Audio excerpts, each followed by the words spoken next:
Milé mamičky, moje meno je Zuzana Pálová a taktiež som mamička po materskej.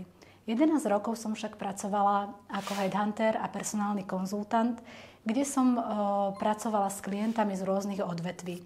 Vidím teda pohľad zamestnávateľa na zamestnancov. Počas materskej dovolenky som sa inšpirovala práve vami a bola som vyzvaná na kurzy pre mamičky o tom, ako sa zamestnať. Tieto kurzy by som rada vám sprostredkovala aj takto online. Na našom online kurze sa budeme rozprávať o tom, ako si nájsť prácu, ako si vyjednať vhodné pracovné podmienky práve v súčasnom štádiu, aké potrebujete, ako si napísať životopis, kde a ako si nájsť prácu, ako sa pripraviť na pohovor, ako úspešne absolvovať pohovor a povieme si aj o chybách, ktorých by ste sa mohli vyvarovať. Ak vás to zaujalo, budem veľmi rada, ak sa prihlásite na náš online kurz, ako si nájsť prácu po materskej alebo rodičovskej dovolenke.